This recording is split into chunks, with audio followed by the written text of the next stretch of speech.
Buenas tardes amigos, estamos ya encontrándonos.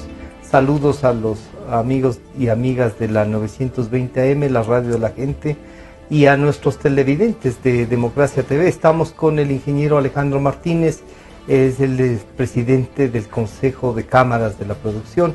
Le hemos invitado, ya con él tratamos el tema del Código de Ingenios, pero el día de ayer ya, digamos, se oficializó la aprobación del mismo en la Asamblea y pasa a que el señor presidente ponga algún veto o el ejecútese. Ingeniero, bienvenido, buenas tardes.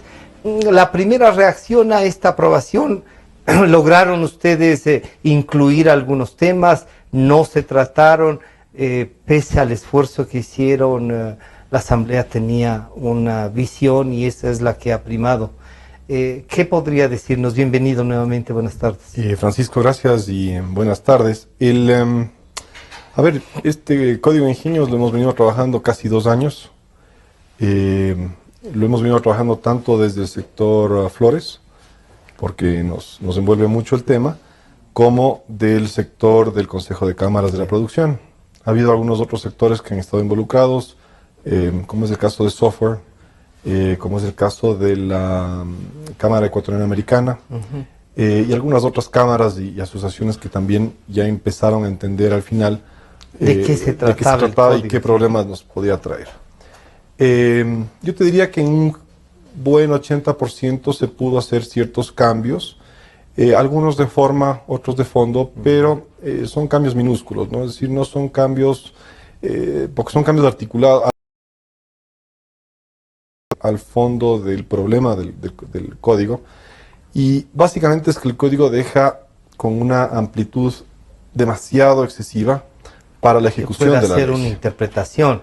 Exactamente. Del que va a administrar la oficina esta de lo que antes era propiedad intelectual, o quién se hace cargo. Yo diría tanto del organismo que pasaría, digamos, a ser el regulador de propiedad intelectual, como para jueces, ¿no? Y el problema, y básicamente lo que hemos discutido normalmente, no es tanto la aplicabilidad o no de la ley, sino es lo que la ley va a prevenir que suceda. Normalmente las leyes lo que hacen es prevenir que suceda algo. Esto es un poco el tema. Lo que nos preocupa a nosotros es que va a prevenir mucho de comercio, mucho de industria. Entonces no va a prevenir, sino va a frenar algunas cosas. Va a frenar. Podría ser ese un tema. Porque prevenir de que no se cometan tales o cuales cosas, una normativa jurídica lo hace. Pero si es que lo que previene es, no se mete en esto, no haga esto otro, frena la iniciativa privada. Yo creo que lo que frena es del comercio, tanto de exportación como de importación. Frena ciertos avances en el carácter industrial local, ¿no? Y yo creo que eventualmente, no en un inicio, pero sí eventualmente va a generar un freno real al ingenio.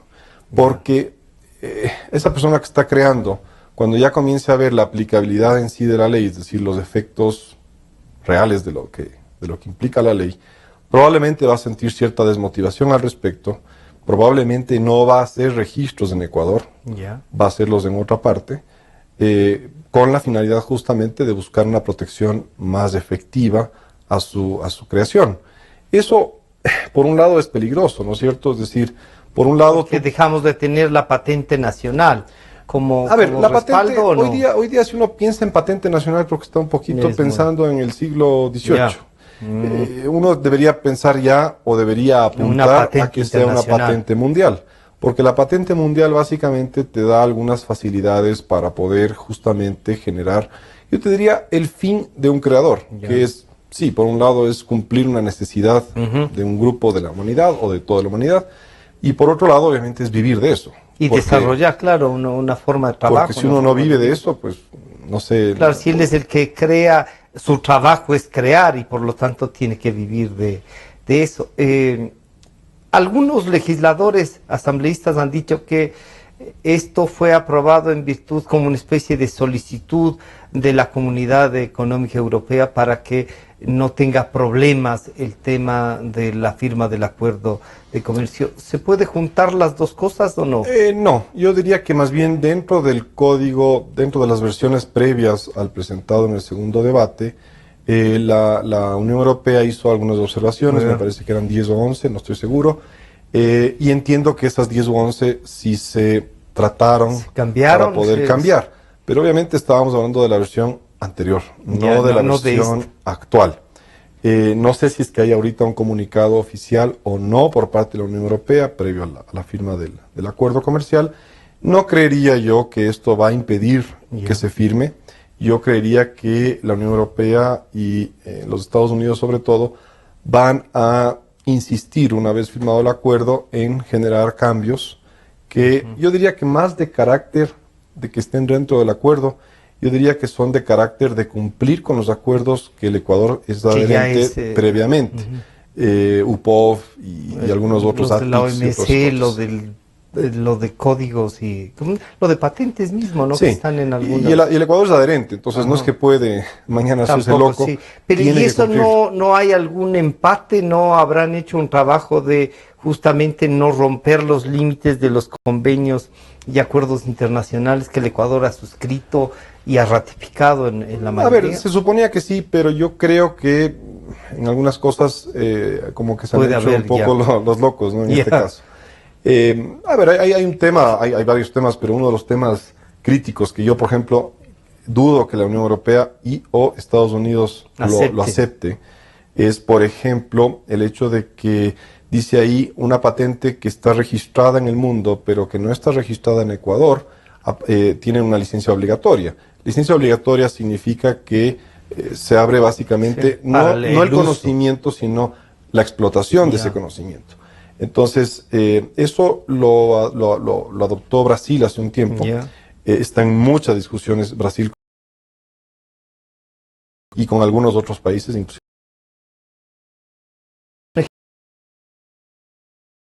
¿Que una marca?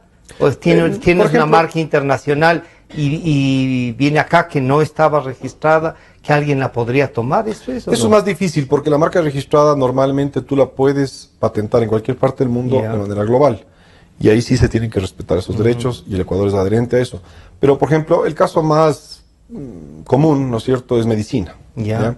Por ejemplo, hay medicinas que se generan en un mercado, comienzan a venderse en ese mercado, y a veces ven, por ejemplo, que un país, vamos a poner el caso del Ecuador, es un país demasiado pequeño para el consumo, es decir, no genera el suficiente consumo, o genera demasiados costos de carácter comercial, el tener aquí una oficina específicamente para ese medicamento con un mercado tan reducido. Normalmente lo que se hace ahí es que venden derechos de esa patente a una farmacéutica local y ellos hacen, o sea, compran lo que es la molécula. ¿Una maquila? Hacen una especie de maquila, es decir, compran la molécula base, ¿sí? Ponen el resto de componentes que son dentro de la patente y le venden con otro nombre aquí, pero bajo la patente original. Eso es lo que normalmente se hace en un país. En este caso, lo que promueve... un medicamento, modificarlo en algo y usar eso. En este caso, uno lo que puede hacer es literalmente copiar la fórmula, ¿no? Y venderle como una patente local. ¿no? Inscribirla, lo cual tiene sus complicaciones. Claro, puede haber una demanda. Puede haber una demanda, estás protegiendo algo que no necesariamente es real. Claro. ¿Sí? Localmente. Y puede ser perjudicial para la salud, ¿no? Hay otros temas, por ejemplo, el tema de el principio es bueno, pero el resultado creo que es muy desfavorable para el Y es, por ejemplo, el hecho de que dice que sobre las leyes de propiedad intelectual van a prevalecer leyes como el derecho laboral, el derecho social, bienestar social, el derecho ambiental y algunos otros derechos. Claro, ¿eso qué es lo que aduce? Digamos que yo cometo una infracción de copiar algo, ¿no? Es decir, copiar y comenzar a beneficiarme, a comercializar esa copia. Claro, si es que mañana viene un juez y me quiere pues decir, oiga, usted está copiando, yo puedo, en teoría, aducir que me está haciendo daño a los trabajadores, o me está haciendo daño a la salud, ¿sí? O al medio ambiente, o yo que sé qué, y el juez no puede actuar, ¿sí? Es una forma fina, creo yo, de poner la copia. De imponernos la copia. De imponernos la copia, porque usted puede copiar, pero garantícese con los trabajadores de que no le puedan sancionar. Exacto. Pero, nuevamente, el problema no es tanto qué pasa en ese momento. Claro, el problema es que un empresario, cualquiera, de cualquier tamaño, de cualquier parte del mundo, comienza a entender estos posibles resultados, ¿sí? Y lo que hace todo empresario es prevenir, ¿no es cierto? Claro. Es decir, actúa en base a prevención, es decir, no quiero que mi empresa caiga en esto, quiero evitar caer en tal cosa. Su respuesta más fácil va a ser evitarle vender al Ecuador o evitarle comprarle al Ecuador, Ya. ¿sí? Eso es un poco lo que nosotros hemos aducido siempre. O sea, yo solamente he visto una economía en el mundo que tiene esa característica y es Corea del Norte. Corea del Norte no exporta nada y no importa nada. Claro. Entonces, es tremendamente peligroso. El país, o sea, Ecuador como tal, Podríamos es un país... aislarnos por las dudas que generemos a los grandes productores, a las grandes Yo no le farmacéuticas. pusiera aislarnos, yo pusiera retroceder al siglo XVII. A retroceder. ¿Ya? Es decir, donde no había un comercio tan afluente, digamos, sino con un comercio mucho más limitado, ¿no? Básicamente dependíamos mucho de la economía local, de lo que suceda localmente, de lo que se desarrolle, pero no estamos en una economía de desarrollo en el cual nosotros estemos con un mercado tan grande, local. O sea, que nos bastemos solo esto de la soberanía alimentaria, la soberanía tal, la soberanía cual, la soberanía... No, agrícolamente en general. sí podemos subsistir, el problema no es ese, el problema es que, por ejemplo,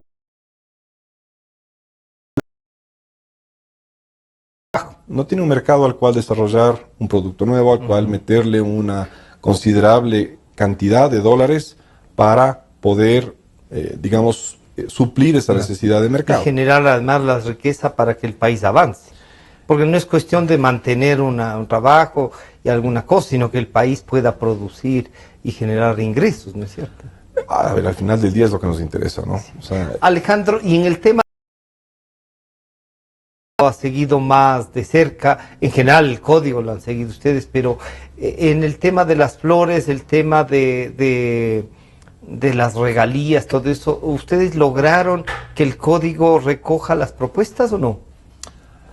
yo te diría que en un porcentaje tal vez sí, pero el tema recae nuevamente a lo mismo, que es los términos generales del código. Es decir, un juez normalmente no llega al punto específico de obtención vegetal, que es el caso de flores, sino que normalmente se va a basar en términos generales de la ley, a menos que sea un juez que permita un poco ir más allá. A ver, en términos generales, el tema de esto de las patentes, las regalías, todo, hay una confusión, ¿no? Yo que tal vez quisiera volver un poco en el tiempo, ¿no? Volver un poco en el tiempo y hacer ciertas precisiones que sean de carácter de entenderse. El derecho de propiedad intelectual, ¿no es cierto?, es muy similar al derecho de propiedad de una casa. Es decir, el contexto es muy similar. El de propiedad. El de propiedad. ¿Ya? El acceso al conocimiento. ¿Qué quiere decir el acceso al conocimiento? El acceso al conocimiento es poder acceder a fórmulas, a patentes, a mecanismos, a un montón de cosas. Eso ya es libre. Hoy día es libre. Es libre. ¿Okay? En el mundo. Correcto, O sea, en el mundo. Aquello, para seguir en el ejemplo de la casa, aquello de mezclar, el poner concreto y determinada fórmula de hierro, eso es libre. A ver, si yo mañana quiero ver la fórmula del, voy a poner un ejemplo de alguna medicina, ¿no es cierto? Digamos una medicina para tratar el páncreas. ¿Ya? Uno puede acceder, si es que está registrada obviamente, uno puede acceder a esa fórmula. Hoy día tienes derecho a hacer eso. Y tú puedes literalmente copiar esa fórmula, es decir, volver a hacerla con fines de investigación o con fines de desarrollo. No de comercio ni de no de comercializar. Ahí es donde ya la propiedad intelectual entra y dice, hasta aquí ¿sí? están sus derechos. Y aquí yo comienzo a proteger los derechos. ¿Sí? ¿Por qué? Porque la patente no nace de un abuso, nace de una necesidad. Y la necesidad es de que... Incluso de información y de conocer lo que se ha inventado. Más que eso, la idea básicamente nace de que aquel creador se dedique a la creación. Su negocio sea la creación. Su dependencia de vida... investigación y como resultado lo que pueda producir. Claro, su dependencia de vida, su modo de ingresos para cubrir sus necesidades, para invertir, para lo que sea eso, la creación. ¿Ya? Entonces, a partir de que entra esta línea, ¿no es cierto? Es decir, la línea del conocimiento y la línea de la propiedad, ¿sí? Eso, ahí entra todo lo que es los modelos de negocio. Ya. Y los modelos de negocio son muchísimos, ¿sí? Pero voy a resumirlos en dos muy simples, similares a los de una casa. Puedes alquilar o puedes vender, Ya. ¿sí? Si es que tienes plusvalía sobre esa patente, es decir, es algo que la gente dice, pues vale la Yo pena. puedo dar en uso de la fórmula para que produzcan, en el caso de las flores, un nombre de las rosas, ¿no es cierto? No, por ejemplo, en el caso de flores, es un buen ejemplo, pero voy a torcerte hacer un más, poquito, ya, voy a por irme a favor. frutas, Ya. ¿ya? Porque es un ejemplo un poco más sencillo. El de flores es un poco más complejo porque varías muy rápidamente. Pero en el caso de frutas, ¿no es cierto? Una fruta, digamos la manzana, ¿no es cierto? Una manzana exitosa normalmente le toma 35 o 40 años en reemplazar a la anterior. A la anterior. ¿Sí? ¿Por qué? Por gustos, por color, por durabilidad, por una serie de cuestiones. ¿Qué es lo que hacen? Uno se pasa investigando 35 años básicamente, claro. motivando a la gente a probarlo, motivando a ciertos agricultores a probar qué tal es en campo, qué tal ¿Cuánto funciona, produce? Ya. ¿sí? Qué tan fácil es transportarla, cuánto dura en el supermercado, después del supermercado, cuánto dura en la casa, ¿no es cierto? Es decir, mantiene su sabor, no mantiene su sabor. Es un proceso muy largo. Ya, ¿sí? toma su tiempo. Pero en el caso de una fruta como por ejemplo la manzana, generar esos cruces, porque lo que hacen es cruzar de la misma manzana, Ya, de una dos roja variedades, con otra para que tenga las características de las dos en una. las que buscas, Ya. ¿no? Que pueden ser distintas, pero digamos, en ese caso, pues hay morfologías que no funcionan, hay plantas que se ven muy buenas, pero resulta que dan frutos muy inestables. Es decir, los resultados son muchísimos. Hasta que Entonces, logras llegar a una manzana. claro, entonces vas descartando y descartando y descartando. Además que hay que entender una cosa, por ejemplo, un manzano, que es el árbol de la manzana, uno, cuando el árbol de la manzana pues está chiquito, Sí. mide 3 metros, uno no sabe si es que va a ser un buen árbol o no. Lo vas a ver en 20 años. En 20 años. Claro, van a ver si es que es un árbol que con el viento se cae, van a ver si es que es un árbol de raíz larga, de raíz corta, si es que es un árbol que va consumiendo más agua a lo largo del tiempo o se estabiliza. Hay una serie de factores que están Que dentro de pueden esta ir, investigación. ya. Pero digamos que se lo logra. ¿Cuánto tiempo le tomó de seguir invirtiéndole a esa planta o a esos árboles? ¿Sí? Porque tienes que seguir invirtiéndole para saber esos resultados, registrar esos resultados. Porque al agricultor que va a querer eventualmente sembrar esa variedad, va a querer saber todo eso, ¿no? Va a saber, ok, el árbol va a crecer y va a ser tan alto como 8 metros, entonces va a necesitar escaleras para subir. Va a producirme tantas manzanas por temporada por arbusto. Va a, yo qué sé qué, hace una serie de factores que es lo que la producción requiere. Producción, claro. Ellos van a preguntar siempre eso. Cualquier agricultor ahí va a preguntar ese tipo de cosas. Si es que ya llegas a ese punto, ¿sí? Entonces tomas la decisión de sembrar. Ahí es donde viene el modelo de negocio detrás de la propiedad intelectual. Hay muchísimos, pero digamos que el tema va a ser regalías. ¿Sí? Entonces, como el tema va a ser regalías, puedes ir por planta, puedes ir por fruto, puedes ir por siembra, puedes ir por una serie de factores Pero eso que no están genera ahí. una dependencia del productor frente al que creó también, una cosa así como injusta, decir, sí, bueno, tiene la producción, todo, pero ya si es que es por fruta, por ejemplo, van a tener que cuantificar cuánto produjo para cobrarle sobre eso. ¿Eso me estás diciendo? Depende mucho de los modelos de negocios. Ya. Por ejemplo, en este caso específico de manzano, si tú me preguntas a mí cuál sería la lógica, es por planta. Ya. ¿Sí? O sea, una sola vez siembras y lo que Y ya produzcas está, pues lo es que tuyo. produzcas. Pero hay otros productos agropecuarios, hay otros productos industriales, en que es mucho más conveniente no hacerlo a través de una sola regalía, sino hacerlo a través de producción. Y hay otros que hacen mucho más sentido que su cobro va a través de mientras estás produciendo, ¿ya? Y no mientras no estás produciendo. Por ejemplo, en el caso de flores, nosotros tenemos, por ejemplo, dos mundos. El de las rosas, por ejemplo, o rosas y bulbos y otros tipos, y el de flores de verano. Flores de verano, por ejemplo, normalmente van por el lado de mientras está sembrado. ¿Por qué? Porque son productos de ciclo corto. Es decir, siembras, sale y se va. Entonces es mucho más rentable.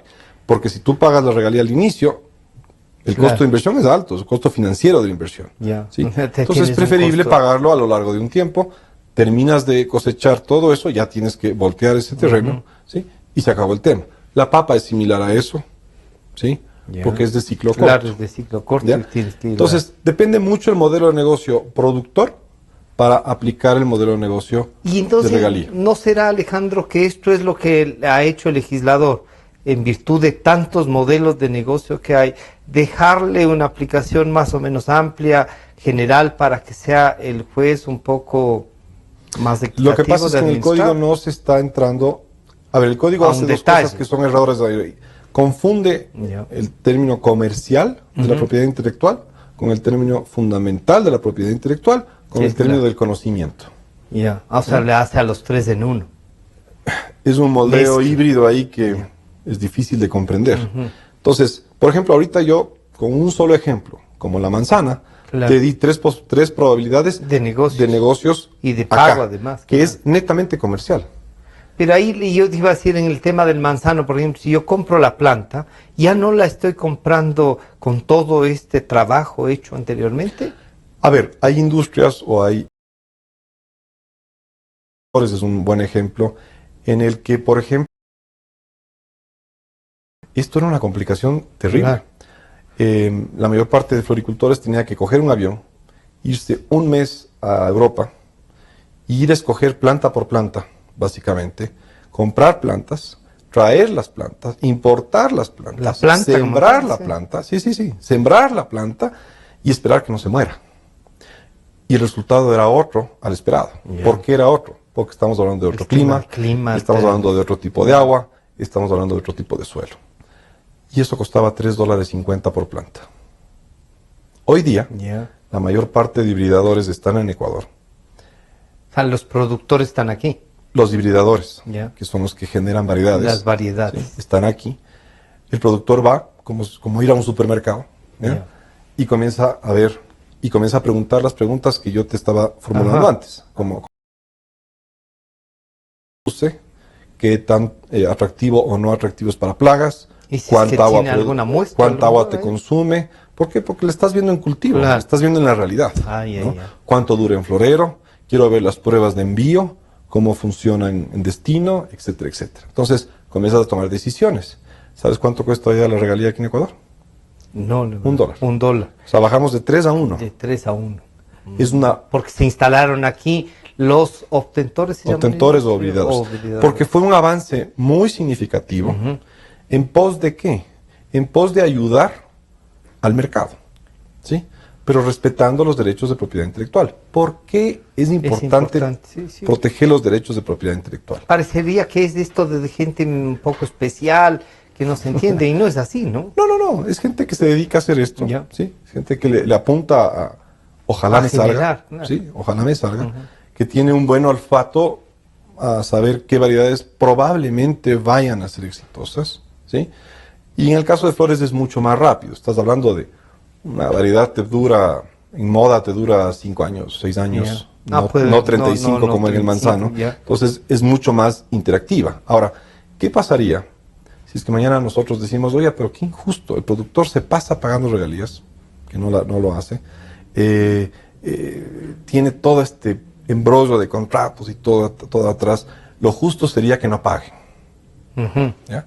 Claro, en el corto plazo suena muy bonito, pero en el largo plazo, si no pago, si todas las siempre. fincas ecuatorianas no pagan regalías, ¿sí? ¿Quién desarrolla variedades nuevas? Ya. ¿Quién entra en el negocio Vamos de a quedarnos desarrollar? con las que están, si es que nos quedamos. Correcto. El resultado de eso es que, por ejemplo, en un mercado que exige eso, que exige moda, o que en el caso de la manzana exige una mejor calidad de manzana, ¿sí? Si es que no tiene eso, ¿qué pasa con el mercado? Ya vamos a perder. Se desmotiva, Vamos a perder deja el de comprar, mercado. Y la no gente va a quiere decir es lo comprar. mismo que tienen los ecuatorianos Sí, siempre. no compran variedades, la producción va a caer. Alejandro, vamos a hacer un corte para regresar y veamos qué se puede sugerir entonces de lo que ya está hecho. ¿Esperarían ustedes que haga el presidente si es que llega a vetar o pone el ejecutis en esta ley? Enseguida volvemos, estamos con Alejandro Martínez, el presidente del Consejo Nacional de Cámaras y presidente de la Cámara de floricultores, ¿no? Asociación. Asociación de Floricultores. Enseguida volvemos. En un momento regresamos con Diálogos por Democracia M y Democracia TV. Democracia. Sobre la emergencia de gas y energía que se está viviendo en la costa Caribe. Democracia. Rusia retoma críticas por retenidos en base naval de Estados Unidos. Democracia. Formulé el primer pedido histórico de perdón a las víctimas de las graves violaciones de los derechos humanos. Democracia. Solo noticias.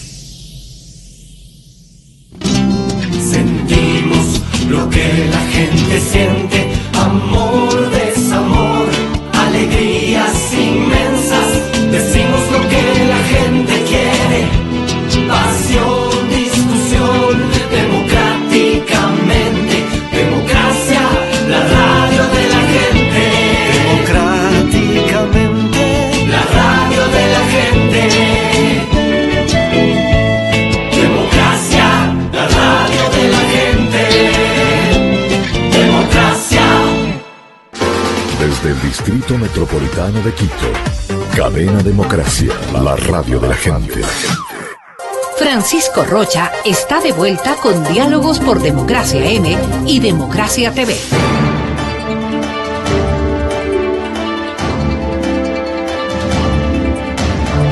Estamos de regreso ya con Alejandro Martínez, el presidente del Consejo Nacional de Cámaras. Alejandro, dicho esto, ustedes han estado, comentábamos hace un momento, en el pleno de la Asamblea, dejaron los 8 puntos. Los 8 puntos los podríamos señalar. ¿No sería bueno que también le envíen al presidente de la República antes de que ponga el ejecutis o el veto para que sepa estos 8 puntos? ¿Y cómo los resumirías los 8 puntos? Sí, nosotros hicimos una sugerencia en la Asamblea Nacional hace un par de semanas, una semana en realidad, en el pleno de la Asamblea, y son 8 puntos que nosotros considerábamos que son importantes y fundamentales para que el código de conocimiento lleve a un punto de entendimiento de todas las partes. Es decir, no dejar esta hibridación o amplitud de enredo entre lo que es el conocimiento, malinterpretarse, lo que es la parte del modelo de negocio, ¿sí? Y no se mezcle. Si uno le analiza un poco más a las economías del mundo que tienen un alto porcentaje de patentes y que tienen un alto porcentaje de desarrollo de tecnología y que no necesariamente son altamente computarizados, sino tecnología en varios aspectos. Y a mí me encanta generar 2 comparaciones, Corea del Sur y Taiwán. ¿Sí? ¿Por qué me encanta eso? Porque Corea del Sur se fue mucho al lado de la tecnología digital, computación, ese tipo de esa cosas. parte menos humana a veces, ¿no? Sí, tal vez un poco más robotizada, mucho más así. Y Taiwán se fue a otro tipo de tecnología, pero es altamente tecnológico.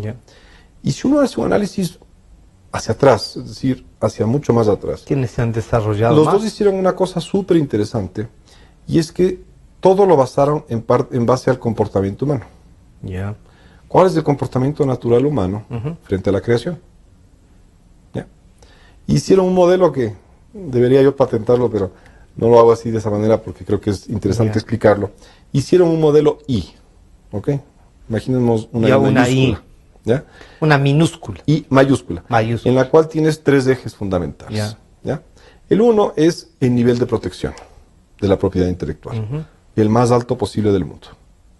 ¿Sí? O sea, el mejor nivel de protección de propiedad intelectual del mundo. Con lo cual generas la idea de poder producir más ideas.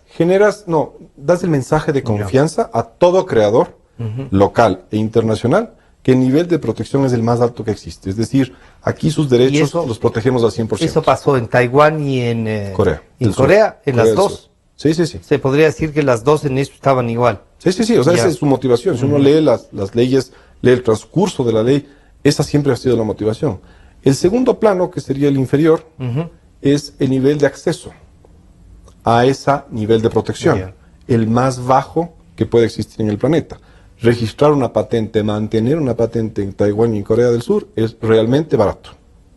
¿Sí? Ya. Es decir, que tu costo de acceso a la protección sea el más bajo del mercado. ¿Ya? Y el tercer eje, que sería el vertical, es a mí el más interesante. Es el más grande. Y es el que está en el centro. Y esa intención de estar en el centro es que protege de igual manera al local y al internacional. Es decir, los principios son los mismos para todos. Ya. Entonces, ¿qué ventaja tiene eso? Es que tanto el local como el internacional hacen dos cosas interesantes. Hacen negocios, interactúan en conocimiento y sobre todo interactúan en desarrollo. Entonces, si uno también analiza ya, digamos, como la perspectiva práctica de esto, ¿sí? Es que claro, tú tienes industrias como Samsung, que empezó siendo pesquera, ¿sí? Y se transformó en una empresa de todo. Multinacional, Sí, claro. en donde tienes inversiones de carácter tecnológico de Alemania, de China, de Estados Unidos, de Europa, de Rusia, de todo lado del mundo. O sea, no es que es solo coreanos. No. Es toda parte del mundo que está ahí. Es gente que ha desarrollado, no sé, algún tipo de chip nuevo en Alemania, ¿sí? Y los señores de Samsung le dicen, venga acá, compártame su chip, ¿sí? Yo le voy a reconocer aquí su patente, ¿sí? Y métame aquí porque esto mejora mi producto. Ya. ¿Sí? Entonces, bien interesante. Es una forma de cómo asociación funciona. también, entonces. Es exactamente una forma de asociación, súper bien estructurada. Y sabe esa persona, ese alemán, en un ejemplo. Tengo para ganar eso. Tengo para ganar, pero sobre todo sabe que más allá del respeto que Samsung tenga con él, el gobierno, la institucionalidad, le va a respaldar la ley de Corea del Sur va a respaldar su propiedad intelectual. Alejandro, no estaremos a ratos teniendo demasiadas dudas. Bueno, no sé si hay mucha preparación en temas de propiedad intelectual. Teníamos una ley de propiedad intelectual que costó mucho esfuerzo hacerla. Se ha generado alguna institucionalidad en eso. En algunos casos nos dicen que somos campeones para vender copias. Tenemos en algunos temas en ropa, por ejemplo, pueblos enteros haciendo marcas del mundo, ¿no es cierto? Pero también ya comenzamos a ver que, por ejemplo, en la Bahía van y capturan zapatos y todo eso con marcas que no son de ellos. ¿Estamos naciendo en esto o ya era hora de que estemos establecidos? Yo creo que hay un error de concepción. Ya. Yo no puedo, o sea, es difícil poder decir que una ley es buena o es mala cuando la ley no se la aplica. Ah, ya. ¿Ya? Es tremendamente O sea, complicado. podemos tener... ¿Tú dirías que la ley de propiedad intelectual que hoy se pierde, no se la terminó de aplicar realmente? Pongámosle, te voy a poner en otra perspectiva. ¿Cómo sabemos nosotros que un seguro de salud es bueno o es malo? Cuando nos enfermamos. Se usa, sí, claro. Cuando no lo usas, no sabes si es bueno o no es malo. Entonces, es más o menos el mismo ejemplo. Ya. Desde un sentido más práctico, ¿no? No desde el sentido Claro, teórico. sí. Pero la ley de propiedad intelectual puede ser buena, puede ser mala. La actual, o sea, no la que está todavía por aprobarse, pero la actual, puede ser buena y puede ser mala, puede tener errores y puede tener falencias, pero no la sabemos. No las hemos podido ni siquiera valorar, porque en realidad no se aplicó. No creo que se ha aplicado como se debería haber aplicado, ¿sí? No le dimos yo tengo un el ejemplo, tiempo de yo tengo un ejemplo maduración. bien interesante, muy cultural ecuatoriano, y es que si uno recorre las calles de Quito, si uno se va por ahí por Ayuriquín, si uno se va a San José de Ibarra, Yeah. ¿no? Y uno recorre con ojos no comerciales, sino con ojos de observación. ¿Qué es lo que uno ve?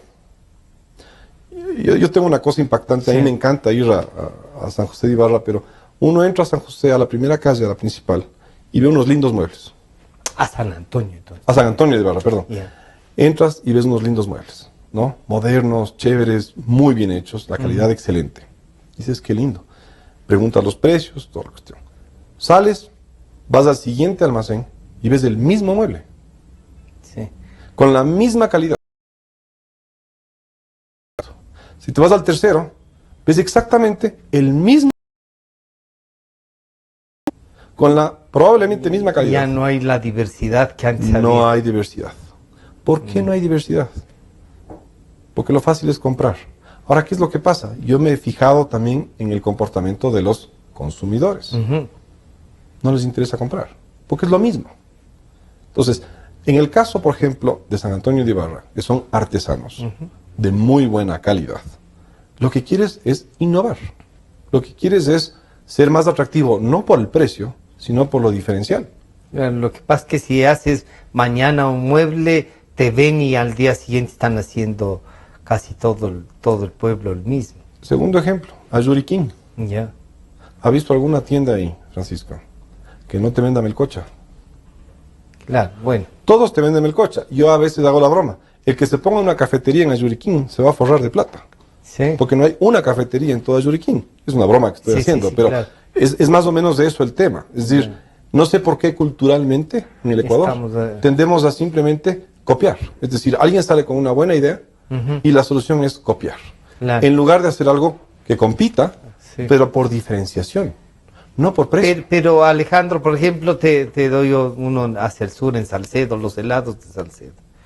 Ya no es de la familia Gijón los helados de Salcedo, o sea. Es del pueblo. Es del pueblo. De todo el mundo. ¿No es cierto? Y tú pasas por 1, 2, 3 calles, están llenos de helados de Salcedo. Y son de Salcedo, o sea, están ahí. ¿Y cómo diferencias de esto?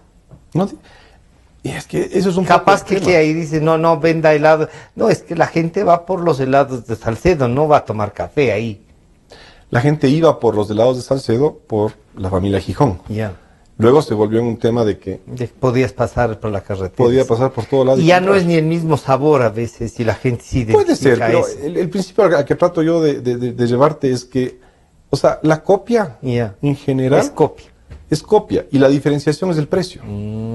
No es ni el servicio, y no es obviamente el producto. Entonces, ¿qué problema le veo al Ecuador? La ley, ¿no? Con mucho rigor. Los principios como los que hablaba de Corea y Taiwán. Lo interesante de esto es que te motivaba a ti, te motiva a ti a competir ya no por precio, te motiva a competir por diferenciación, porque sabes, porque confías detrás que no te van a copiar. Entonces, si en la propuesta de usted estaba aclarar esto, dejar un poco más seguro, que no tenga algo de subjetividad la aplicación, ¿qué otro punto tiene? Bueno, hay algunos puntos, ahorita sí, si quieres irnos vamos a irnos de largo, pero más o menos lo que trato de explicarte, o lo que trato de motivar con estos 8 puntos es estos ejemplos como los que te estoy diciendo. Es decir, por ejemplo, uno de los puntos que decíamos es la diferenciación de lo que es el conocimiento, de lo que es la propiedad intelectual, de lo que son los derechos de propiedad intelectual, que no son dos cosas diferentes, son dos puntos diferentes. El uno es dos momentos diferentes. Conocer, el otro es lo que ha producido en virtud del conocimiento, y lo otro es la posibilidad de comercializar. Nunca pierdes el derecho. El derecho es tuyo y no lo deberías perder jamás. Y las leyes deberían ser los primeros que garanticen justamente ese derecho. Más allá de la funcionalidad en sí, de que tengas o no el acceso al derecho, el principio básico del Estado y de la ley debería ser más abajo que eso, que es que el principio de poder proteger esa propiedad intelectual, ese derecho de esa persona, va a tener dos motivaciones. Uno es, va a darle a esa persona toda la capacidad de decirle, su conocimiento va a ser repartido a la sociedad, sin duda. ¿Para qué? Para que la sociedad le compita, mejorando su producto, diferenciando esa necesidad del mercado. ¿Y para qué? Pero usted tranquilo, usted siga explotando lo que tiene que explotar. ¿Pero para qué? Para que usted también, a su vez, cuando usted vea que estas personas pueden mejorar lo que usted creó, usted a su vez busque mejorar. Así se desarrolla la famosa industria de exportación del conocimiento. No copiando. No copiando. Bueno, y en temas estos, los de softwares como que se quedaron un poco contentos con lo que dice ahí, pusieron unos 2 o 3 temas que les preocupaba. ¿Crees que les sigue preocupando han conversado con ustedes ellos o no? El software tomó sus propias decisiones, ellos vieron como fundamental algunos temas, entre los cuales estaba el tema de la repartición obligatoria y me parece que era el 10% sobre los participantes de la creación, que no está mal en el principio, está mal ponerlo en una ley, porque de por sí ya lo hacen, es decir, en términos contractuales, las empresas de investigación, sean software, sea lo que sea, ya lo hacen. Por un principio de motivación, justamente, ¿no? Hacerlo por ley es hasta peligroso. Porque, por ejemplo, digamos que en Flores, ¿no es cierto? Flores, si se crean cada 7 años, 5 años, y estamos generando 100,000 cruces al año, o sea, probablemente hablar de un 6-7% de promoción puede que sea racional. No, estoy inventándome ahorita, ¿no? Pero si alguien está creando la cura del cáncer del pulmón, que sabemos que es algo que no se ha desarrollado y no se ha encontrado en los últimos 5,000 años, ¿sí? Lo más probable es que ese descubrimiento no se va a dar en los próximos 5 años, sino en los próximos 30 años. Lo cual significa que quien va a financiar eso va a meterle muchísimo dinero, porque sabe que si lo logra, va a tener muchísima atractividad. ¿Sí? Claro. Darle el 10%, yo creo que la mató al desarrollo desde el inicio. Porque si yo soy el creador, el que va a financiar eso. Y no sabes cómo se va a comercializar. No sabes cómo se va a comercializar, no sabes si lo va a lograr. Claro, sí. Prefiero no hacerlo. Le puso un límite a la... Desde el lado del investigador, para mí es peor. Porque el investigador se motiva por 2 razones. La primera razón es porque un creador está todo el tiempo pensando, ¿no es cierto? Está todo el tiempo ideando cosas. Pero está todo el tiempo pensando cosas basado en las necesidades del ser humano. ¿Ya? Claro. 1. Y 2, toma riesgos. Al garantizarle el 10%, le está quitando 2 factores fundamentales. El riesgo, ¿sí? Le está quitando la motivación del riesgo. Claro. O sea, no, es que no se lance. Digamos que yo descubro la cura del cáncer, ¿sí? Y tú me tienes que dar a mí el 10% de todas las regalías, patentes, etcétera, que tú vayas a de la hacer. Forma de comercialización que tenga. ¿Para qué voy a arriesgarme yo, recibiendo esa plata, para qué voy a arriesgarme yo a poner mi propia empresa? Claro, ya. Yo voy a ser socio tuyo del 10% por el resto de tu vida. Por el resto de la vida. Yo no me tengo que arriesgar para nada. Yo más bien sigo trabajando por ti. Y ahí generas 2 problemas. El uno es de la motivación del riesgo. Es decir, yo ya no voy a salir a competirte, sino que me voy a quedar contigo. Generas un monopolio, que es una de las cosas que querían evitar con esta ley. Para mí motiva el monopolio. ¿Sí? Y la segunda cosa que es más grave. Yo como investigador, en este caso específico, acabo de taponar a cualquier investigador que venga atrás. No me voy a mover de mi puesto. Tengo controlado y tengo salario, tengo 10% de por vida. Configura el monopolio, ¿no? Exactamente. Ahí sí se configura. Es tremendamente terrible. Yo entiendo la motivación de lo que se estaba buscando, pero a veces hay una gran diferencia entre la motivación y lo que en realidad sucede. ¿Cuál es el comportamiento humano? Alejandro, ¿esto van a hacerles llegar al presidente ustedes o creen que ya no? ¿Le van a mandar una carta diciéndole esto expusimos en la asamblea, nos parece que no se recoge, no sé si en su totalidad, una parte, pero tómenlo en cuenta o creen que no hace... Considero que lo hemos hecho ya formalmente muchas acciones. En este caso específico yo creo que la acción la vamos a hacer a través de ministerios, porque creo que se está poniendo en riesgo la producción. Se está poniendo en riesgo algunos podría sectores. ser el Ministerio de la Producción. ¿La Secretaría de Planificación no han pensado en que podría coordinar y de hecho coordina todos los ministerios? ¿Ustedes no? Yo creo que hay que hacerlo que entienden más o menos los procesos, que en algunos casos tampoco han estado muy de acuerdo con el código y que obviamente tienen la misma motivación. Y que yo diría que cualquier ecuatoriano. Yo creo que la motivación del presidente en su momento fue muy buena, yo creo que sigue siendo muy buena en el sentido del conocimiento, pero creo que lo que está escrito no recoge esa motivación, ¿sí? No creo que existe una mala motivación, es decir...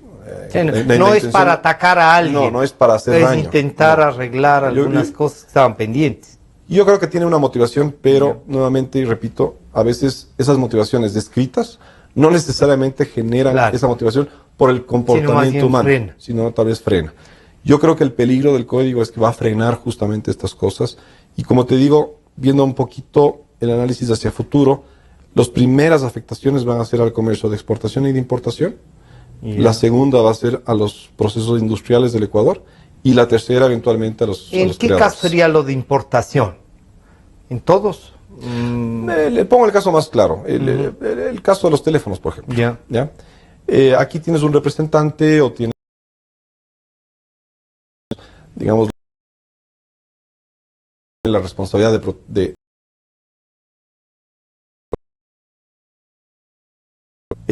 digamos que obviamente pues aquí yo decido copiarte a ti tu teléfono, ¿sí?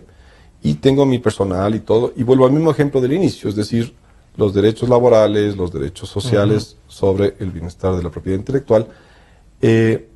Probablemente una empresa como Samsung, voy a poner el ejemplo nuevamente a Samsung, decide, ¿sabes qué? Yo no me quiero enfrentar a problemas legales y tener que llegar a la Corte Constitucional después de 14 o 12 años para que efectivamente me den la razón, ¿no? Porque eso me cuesta mucha plata. Claro. ¿Cuánto me genera a mí realmente de ingresos atractivos del Ecuador frente a cuánto tengo que probablemente poner en abogados y en pruebas y en casos y toda la cuestión? Prefiero no vender al Ecuador. Me retiro y les dejo con la copia hasta ver a quién copian otra vez. Sí, probablemente prefiero no vender al Ecuador. El Ecuador es un mercado chiquitico en el mundo. Es un mercado muy pequeñito. Entonces no es un mercado atractivo en el cual dices, ok, estoy dispuesto a pelearlo a pesar de que una ley sea no tan clara o sea un poco ingenua. Prefiero no atacar. En este caso, yo creo que se va a restringir el comercio hacia el Ecuador. ¿Por qué creo que se va a restringir el comercio del Ecuador hacia afuera también? Porque justamente este tipo de copias, probablemente ciertos países de alto consumo, que son los consumidores naturales del Ecuador, van a poner trabas, van a decir, estar respetando la otra, dudamos de la propiedad intelectual original de su producto. Entonces, espérese ahí. No me importe nada todavía. No me exporte nada porque no le voy a aceptar. ¿Sí? Entonces, son problemas serios que yo creo que hay que ver. Las dudas en comercio son terribles. Las dudas generan paros de 6, 8, 9 meses. Eso puede quebrar cualquier cantidad de empresas, ¿no? O sacarlas totalmente del mercado, que es más grave todavía. Entonces, son temas serios que uno debe analizarlos. Yo creo que ese tipo de cosas no se han analizado en esta discusión.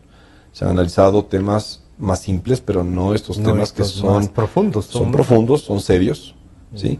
Muchas cosas que hoy día nosotros como consumidores damos por hecho son la propiedad intelectual, porque ya están integrados en los valores que nos venden y todo, claro, ¿no? Alejandro, entonces, ¿ustedes qué harán? ¿Una ronda de visitas a los ministerios de la producción, al de industrias, al de agricultura? Sí, nosotros, ronda con ellos. A ver, hemos hecho bastante ya eso. Vamos a seguir insistiendo. Creemos que estos cambios sí son fundamentales. No creo que le dejan a una super ley, pero le mejoran cualitativamente. Nos dejarían a todos tranquilos con la aplicabilidad de esa ley, sería, ¿no es cierto? Yo creo que le dejaría tranquilo a lo que tenemos actualmente. Y podemos ir mejorando esa ley, ese código a lo largo del tiempo. A medida que vayamos. Siempre y cuando lo estemos aplicando también. Claro. Porque podemos nuevamente tener un código que no lo apliquemos. Esta nueva institucionalidad que se genera a partir de la que ya hay, ¿ustedes están de acuerdo? ¿Está bien estas nuevas oficinas, estos nuevos nombres o renombres que le dan al... ¿El IEPI sigue siendo IEPI o ya no? Eso es lo que no está definido, eso entiendo que se va a definir en la regulación que viene después de más bien cuando vengan reglamentos y eso, no está en la ley. La ley no te no te dice específicamente cuál sería esto. Habla de la institución que regula, pero no habla de cuál es. No había encontrado yo cómo va a quedar dije, y es otra superintendencia. Y le pregunté a la asambleísta Ponce y dijo, no hay ninguna. Se transforma me dijo, ¿no? Pero en el código no se ve en qué se transforma. No dice específicamente. Entonces habría que ver también qué institucionalidad va a tener. ¿Qué aspirarían ustedes? Este código, además de estas dudas que sale tal como está, puede causar problemas al comercio. ¿Qué otro tipo de problemas estamos terminando, Alejandro? ¿Ustedes quieren evitar que le pase al Ecuador? Yo creo que la propuesta más idónea para el Código de Ingenios de este momento sería que el capítulo 3, que se refiere a propiedad intelectual, no se lo saque del código, ¿sí? Y se aplique la ley actual de propiedad intelectual. La actual ley de propiedad intelectual. Y que los otros 3 capítulos que querían, sería el 1, 2 y 4, se modifiquen de tal manera que puedan recoger la ley de propiedad intelectual actual, ¿sí? Y mejorarse. Le veo difícil ya porque aprobado por la Asamblea. Ya en un veto presidencial es muy difícil poder hacer esos cambios, pero sería lo idóneo, ¿no? La otra que nosotros hemos propuesto también es que que no se apruebe la ley, obviamente, ¿no?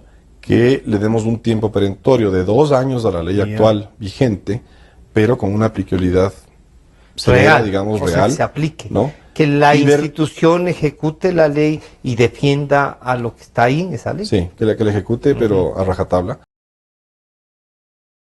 Los positivos y los negativos. Ver si es que es necesario modificar eso o realmente codificar nuevamente todo un proceso de ley. Porque creo que es una serie de cosas que están ahí un poquito mezcladas sin, yo diría... Bueno, ahora han incluido incluso multas a las universidades y regulaciones a través del conocimiento, ¿no? Les incluyeron regulaciones universitarias. Sí, y yo creo que eso... A ver, yo creo que la motivación natural de toda universidad es la creación, no la obligación, sino la motivación. Si no tienes recursos, si no tienes, un poco se va adecuando a la educación que tenga. Todos nos gustaría que hayan unos yachais en cada universidad, pero no hay plata. A veces no hay plata. Claro. A veces uno pasa por momentos difíciles y tiene que manejarse lo que hay. Tiene que ajustarse. Eso es una realidad. ¿Cuánto les ha afectado, Alejandro? Nos hemos pasado en el tema intelectual y de todo. ¿Cuánto les afecta que todavía las sobretasas sigan? ¿Y cómo miran ustedes eso? A ver, en el sentido de Flores, las sobretasas arancelarias lo que ha hecho básicamente es generar una... O hablas de las sobretasas de... En general, no, está bien. Las sobretasas arancelarias básicamente han afectado en el tema de inflación. El tema de inflación corrige automáticamente el tema laboral. El tema laboral, el costo laboral es un costo importante en Flores. Más allá de eso... necesita mucha mano de obra, ¿no? Sí, más allá de eso obviamente sí genera ciertas, yo diría, trabas al comercio. ¿Qué quiere decir genera esto? que un poco de falta de competitividad, ¿o no? Uno puede ser eso, pero más importante para nuestro criterio es falta de inventarios. Porque obviamente hay empresas que comienzan a tener menos capacidad de liquidez, empresas proveedoras, traen menos inventario, genera más problemas. En un sector como el nuestro, que es constante, como todo agropecuario, todo el tiempo, si no hay como apagar la maquinita, la maquinita sigue funcionando, uno no puede dejar de tener insumos, no puede dejar de ponerle a la planta lo que tiene que ponerle. Es un tema serio, es un tema complejo. Yo creo que es importante bajar los costos del Ecuador. Los costos del Ecuador son excesivamente altos, ¿sí? Son una burbuja de costos, porque obviamente la bajada de las sobretasas arancelarias cuando se den, no creo que vaya a bajar los costos del país. Ya no. ¿No? Además, porque el costo laboral no va a bajar, porque el costo financiero no va a bajar. Es decir, las tasas municipales, los impuestos, todas esas cosas no van a bajar, ¿no? Si bajáramos todos los sueldos del Ecuador y como que autorreguláramos nuevamente a una realidad nueva, seguiríamos viviendo igual, digamos, en bienestar, pero con una estructura de costos distinta, es decir, más competitiva, ¿no? Pero eso es imposible. Pero eso sí, bueno, o sea, a nadie se le ocurre, pero además dirían los costos, si incluso ahora la canasta básica es peleable y se quiere más, a alguien se le ocurre decir que puede bajar, van a decir, oiga, solo los básicos, ¿por qué los gerentes y los presidentes no ganan menos? Les pueden decir, ¿no? Sí. Verás, yo soy súper creyente de la competencia abierta. En el caso de Flores, yo creo que es un sector que la pelea todos los días, abiertamente a mercado puro, porque el 100% de lo que se produce se tiene que exportar, no es para el mercado local la flor. Y tienes que competir. Y la competencia lo que te hace es mejor, te hace más eficiente. Te hace más creativo. Es por eso que en Flores se han consolidado, ¿no? No hay mucha consolidación en flores en Ecuador. En Colombia hay bastante consolidación. Que sí, yo pensaba que no, Ecuador es bastante diverso. La mayor parte de empresas son pymes. ¿Por qué sobrevive la floricultura ecuatoriana? Por competitividad, por creatividad. Porque tienes que innovar todo el tiempo, ¿sí? Y porque son, yo diría, han aprendido a competir. La competencia es buena, te mejora, te exige a ser diferencial. El Ecuador normalmente ha entrado en unos procesos de bajar precios, ¿no? Porque es natural, es decir, todo commodity, tienes que competir. Pero después de esa baja de precios, normalmente viene una época de diferenciación. Es decir, comienzas a generar productos diferenciados al mercado, el mercado comienza a atractir y comienzas nuevamente a subir. Entonces, eso es lo interesante de la competencia. La competencia, a ver, no hay que tenerle miedo a la competencia. Hay que tener respeto a la competencia, no miedo, respeto. Porque hay que entender que la competencia se mueve todo el tiempo. Y uno también. Bueno, estamos terminando este diálogo. Ustedes han escuchado las reflexiones, en definitiva, y ya la vez anterior Alejandro Martínez nos había dicho algunas cosas de estas. Él va a seguir, claro, defendiendo algunas ideas. Creo que haría bien el Estado en general, ya los organismos que les corresponde, tomar en consideración no solo la experiencia, sino las propuestas que hacen. Gracias, Alejandro, por acompañarnos, y vamos al pensamiento esto del solo por el tamaño que hay que leer, la cantidad son más de 600 los artículos. De todas maneras se hace un esfuerzo por tratar sin ser especialista, ¿no? Esperamos llevarles algunas ideas de eso y que ustedes la hayan entendido. Este programa estará a su disposición a partir de las 3 de la tarde.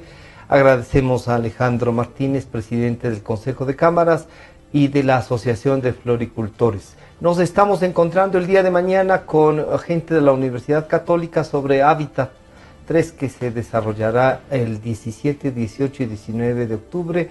Hasta mañana.